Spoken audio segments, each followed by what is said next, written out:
আজ শনিবারের মেনু হচ্ছে নিরামিষ, তাই করছি পনির মশলা। এই লাগছে পনির, আর এদিকে পোস্ত, কাজু, এলাচ, দারচিনি নিয়ে নিয়েছি। আর এদিকে মশলা করে নিচ্ছি আদা, জিরা, লঙ্কা। দেখতে থাকো তোমরা রেসিপিটা। টমেটোটা এখন ভেজে নিব। কাজু, এলাচ, দারচিনি, লং এগুলো সব ভেজে নেব। এখন মিক্সচার এখন পোস্তটা করে নেব, বেটে নেব। দারচিনি, এলাচ দিচ্ছি, লং দিয়ে দিলাম, কাজুগুলো দিয়ে দিচ্ছি, টমেটো দিয়ে দিচ্ছি, একটু লবণ দিয়ে দিচ্ছি। টমেটোগুলো দিয়ে দিচ্ছি, এর সঙ্গে পেস্ট করে নেব মিক্সচারে।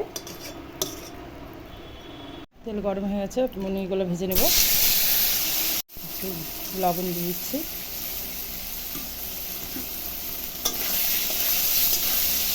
অল্প হালকা করে ভেজে নেব, বেশি ডিপ করব না। পনিরগুলো ভাজা হয়ে গেছে, এখন গরম জলে দিয়ে দেবো, ভিজবে একটু। দিচ্ছি লং, দারচিনি, এলাচ, তেজপাতা দিয়ে দিচ্ছি, জিরা দিয়ে দিলাম, রাখছিলাম ওটা দিয়ে দিব। একটু কষিয়ে নেব। পোস্ত, টমেটো বাটাটা হয়ে গেছে, কাজু বাটা এখন দিয়ে দিচ্ছি।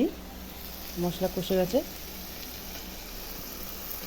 এখন এটা ঝোলটা এখন একটু ফুটবে, তারপরে পনিরগুলো দিয়ে দেবো। একটু নুন দিয়ে দিচ্ছি, ফুটে গেছে, এখন পনিরগুলো দিয়ে দিচ্ছি।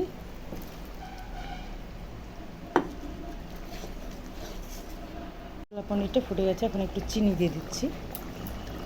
আমার পনির মশলা তৈরি, এখন একটু কাসুরি মেথি উপরে ছিটিয়ে দিব।